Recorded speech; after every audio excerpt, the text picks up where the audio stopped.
Assalamualaikum warahmatullahi wabarakatuh.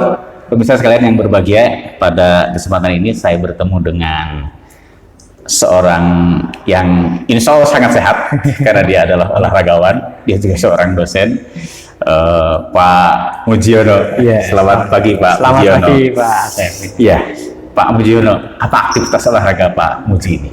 Ya, sampai saat ini ya saya katakan mungkin saya bicara sebelumnya di tahun 90-an lah saya beraktivitas di atletik, lari khususnya. Atletik? Nah, lari. Sejak tahun?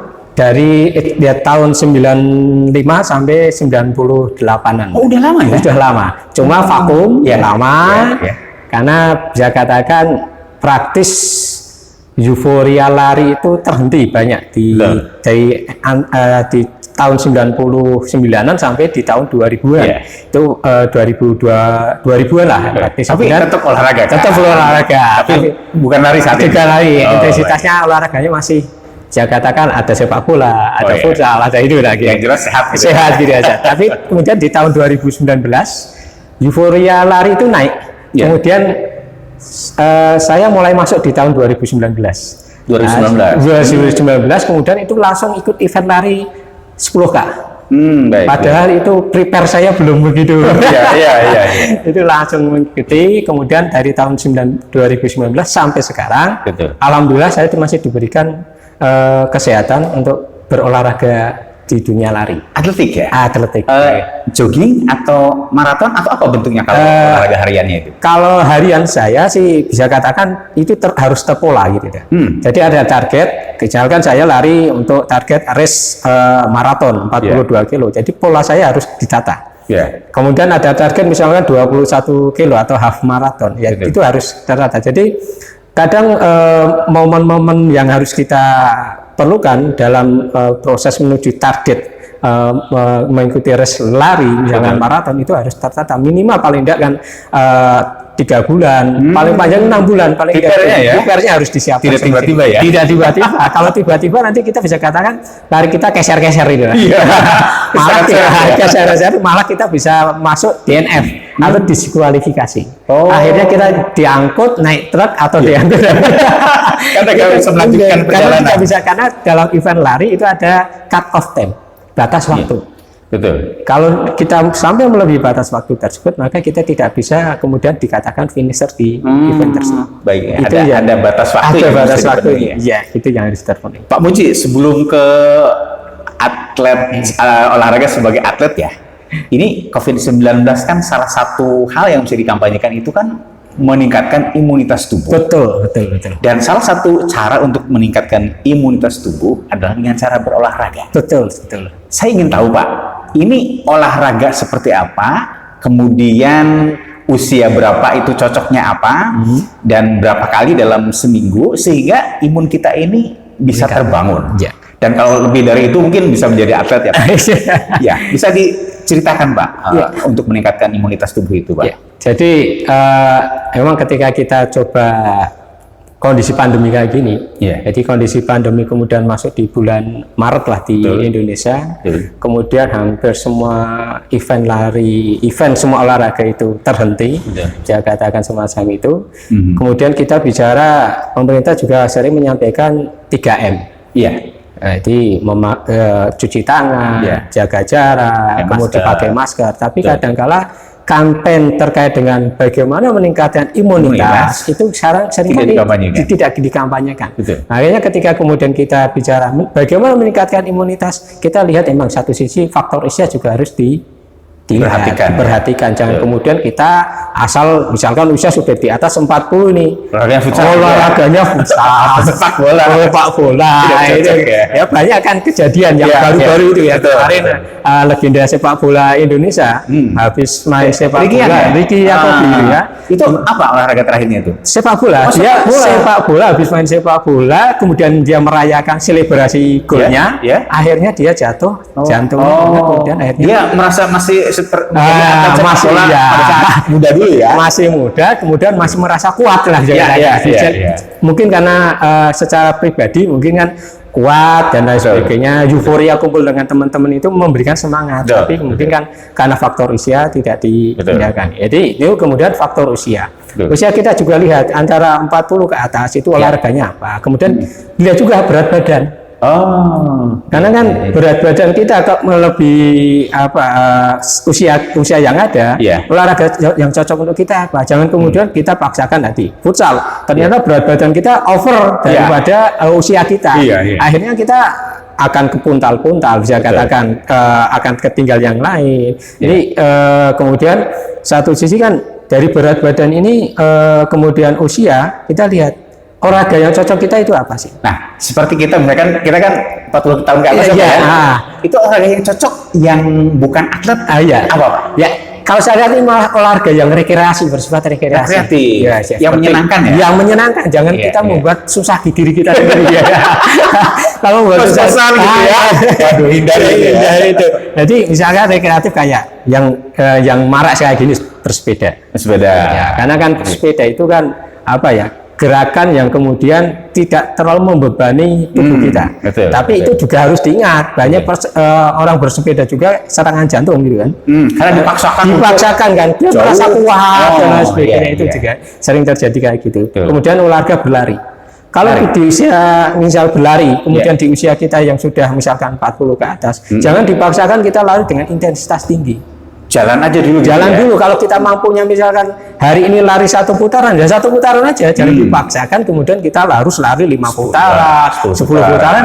Kalau kemudian kita sudah bisa lari, kemudian kita sahamnya lari, jalan, ya itu dijalani dulu aja. Jalani tahapan-tahapan itu sehingga kemudian itu meningkat. Jadi olahraga itu jangan gengsi-gengsian. Jangan gengsi-gengsian ya. Jadi tujuan olahraga itu untuk sehat.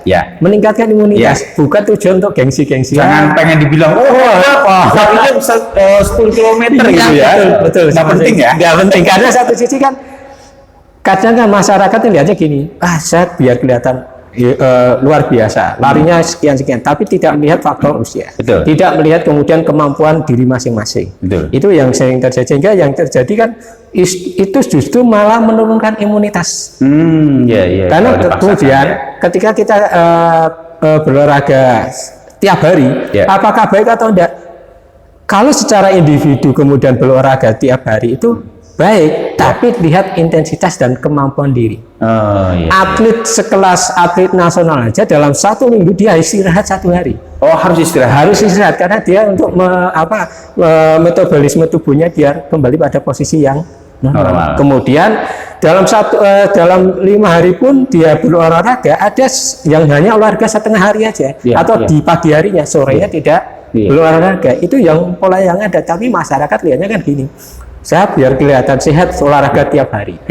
Padahal kayak tadi, atlet nasional atau atlet internasional setelah berolahraga itu ada timnya. Ada tim treatmentnya, ada tim methodnya, ada coachnya. Kita berolahraga tanpa ada coachnya. Kan tim pembimbing ya. Tanpa pembimbing. Olahraga aja. Asal olahraga itu yang terjadi. Kemudian di usia muda itu memang olahraganya ya bisa memilih yang sesuai gitu kan. Usia produktif ya silahkan memilih olahraga yang sesuai. Tapi dalam kondisi pandemi kayak gini, ambillah olahraga yang menyegarkan badan kita. Menyegarkan dan menyehatkan. Tidak kemudian menurunkan imunitas kita.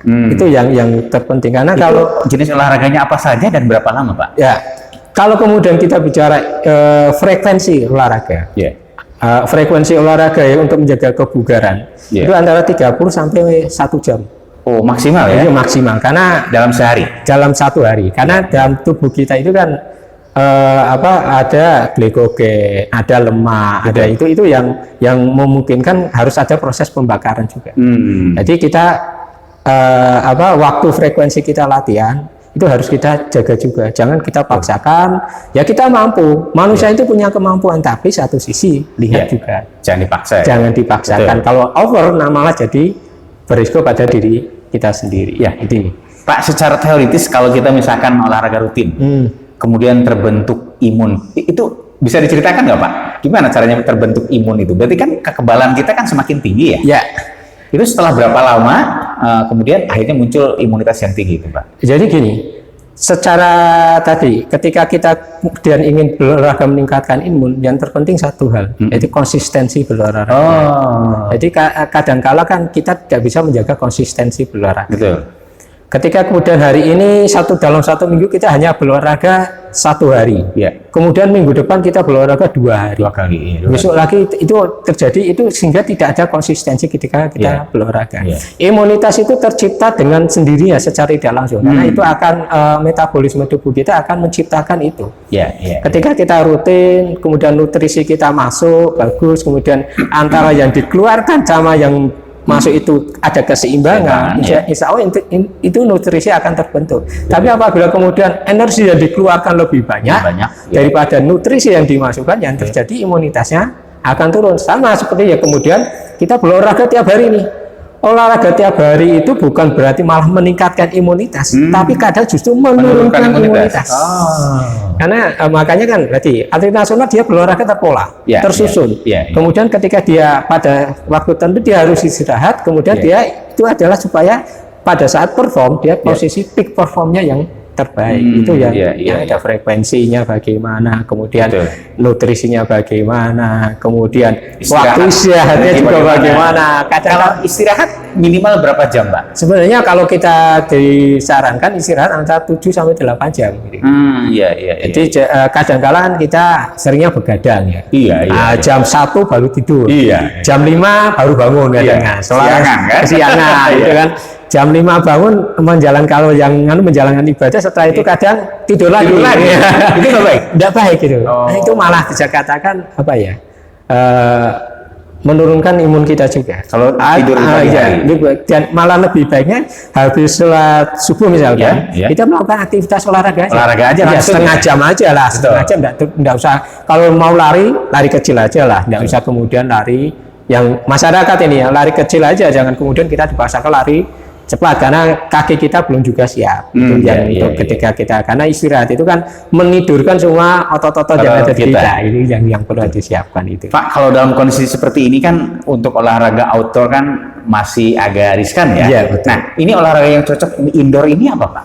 Kalau di indoor ya rata-rata sih ya katakan ya kayak di tempat-tempat nge-gym itu ya, angkat bar, kemudian treadmill, itu yang bisa dilakukan alat-alat itu. Cuma kan ketika kita memilih tempat, itu kita juga harus lebih selektif juga. Jangan kemudian tempat itu banyak kerumunan. Kita mau sehat malah kita dapat penyakit. Itu kan yang ada. Ini yang kita harus melihat waktu-waktu yang tepat untuk masuk ke tempat-tempat olahraga yang indoor. Jangan kemudian pas pada saat rame-ramenya kita masuk. Itu justru akan tidak baik juga untuk kesehatan kita. Kalau di rumah sendiri bisa nggak, Pak?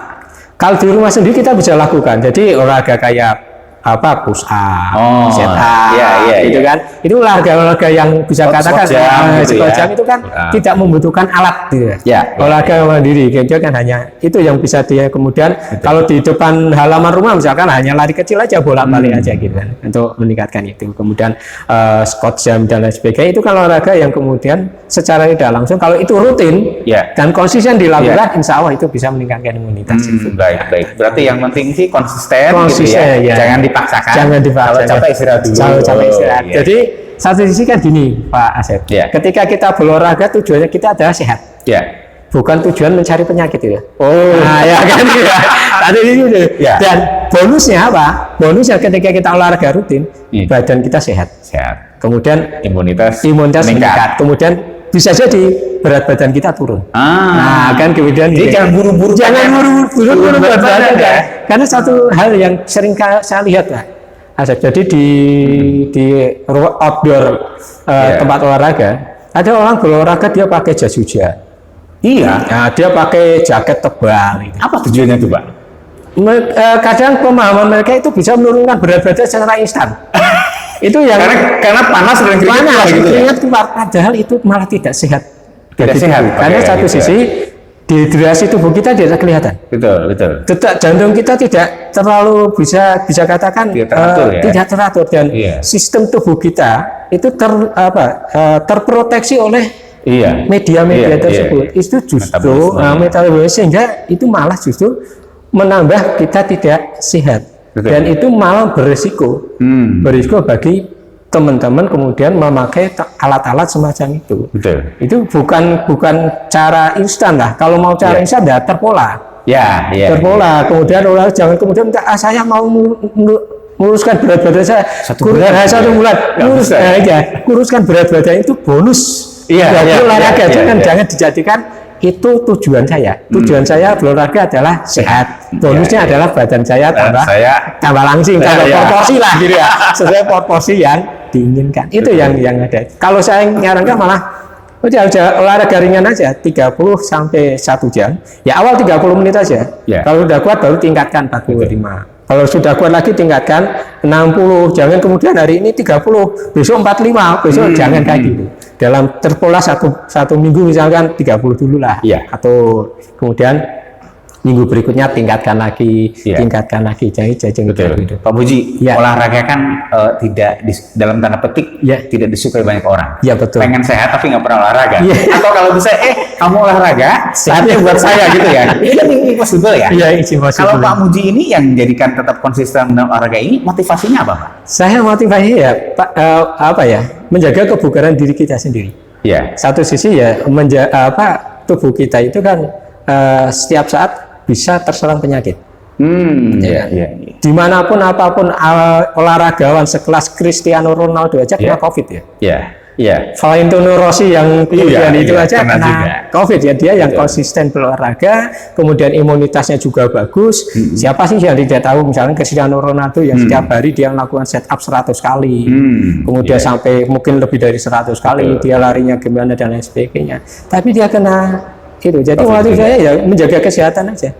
Menjaga kesehatan, tetap kemudian bugar di tubuh kita sehingga kita bisa melakukan aktivitas. Kalau orang tidak sehat, kemudian tubuh kita sakit, kita malas melakukan aktivitas. Itu yang ada. Ada teman nggak Pak, sparring partner gitu untuk mengingatkan? Ini yang pertanyaan luar biasa Pak Asep. Satu sisi, ketika kita mau mulai olahraga, carilah partner yang enak. Karena kalau partner itu kita bisa lakukan, olahraga kita itu akan lebih enak untuk diajak berkomunikasi. Jadi saya juga ada partner di teman-teman, kayak di teman-teman di komunitas, kayak di Pekalongan lah, Pekalongan Runner, Pekalongan, kemudian di kabupaten kayak ada Kajen Runner, ada teman-teman di bimbingan jasmani dan lain sebagainya. Itu ada sehingga itu ada sharing, sharing bagaimana menata olahraga yang baik, kemudian bagaimana saling mengingatkan. Jangan kemudian misalkan hari ini kita lari, misalkan nih, lari kita hanya ketahanan. Jangan dipaksakan, satu orang itu mengingatkan, ingat kecepatan kita harus sekian. Nah, jangan kita paksakan kecepatan kita lebih. Itu harus ada yang mengingatkan. Itu fungsi partner dalam berolahraga gitu ya. Tapi kalau kemudian tidak ada partner, ya kita harus bisa mengendalikan diri kita. Ini kecepatan saya harus sekian. Itu memang satu sisi olahraga itu melatih kesabaran, Mas. Ada kesabaran juga. Jadi, itu salah satu hal olahraga membangun karakter ya. Karakter kita. Bagaimana sabar untuk kayak gini.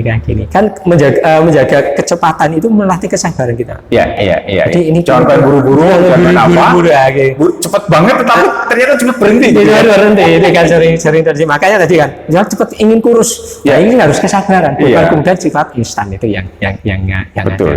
Hanya karena kurus itu bukan ini ya, bukan instan juga ya. Ada treatment, ada pola-pola yang harus dijaga. Pak Muji, yang terakhir Pak, saran kepada masyarakat bagaimana mengolahragakan masyarakat dan masyarakatan olahraga yang sekarang ini belum menjadi kebutuhan lagi Pak. Jadi ya saya berharap pada masyarakat seluruhnya, ketika kita kemudian membutuhkan pola hidup sehat, ketika kemudian makanan kita sudah sehat tapi tubuh kita belum sehat, maka makanan enak itu tidak terasa enak. Maka kita perlu menjaga rutinitas kita untuk melakukan kegiatan olahraga. Tidak perlu kemudian kita olahraga yang bersifat menguras fisik, tapi kita perlu olahraga yang kemudian menjaga imunitas kita. Jadi mari bersama-sama, ketika kita sudah melakukan protokol kesehatan, tetap itu kita terapkan. Ketika kita jalan ke kerumunan, kita gunakan masker, kita jaga jarak dan lain sebagainya. Dan olahraga yang kemudian gitu untuk meningkatkan imunitas itu, ya olahraga yang ringan aja, yang rekreatif lah. Kita bukan atlet, gitu. Satu sisi masyarakat itu bukan atlet, atlet sudah punya partner tersendiri untuk sarana tersendiri. Jadi masyarakat bagaimana menggiatkan, ini peran pemerintah juga kan. Menyiapkan tempat yang kemudian yang representatif yang bisa diterapkan untuk protokol kesehatan itu sendiri. Ini yang ada. Baik Pak Muji, luar biasa. Ini masukan sharing yang sangat bermanfaat. Demikian pemirsa, perbincangan saya dengan Pak Muji. Dalam kondisi seperti ini kita harus meningkatkan imunitas, harus olahraga dan jangan dipaksakan. Mudah-mudahan kita senantiasa sehat selalu. Terima kasih. Assalamualaikum warahmatullahi wabarakatuh. Waalaikumsalam.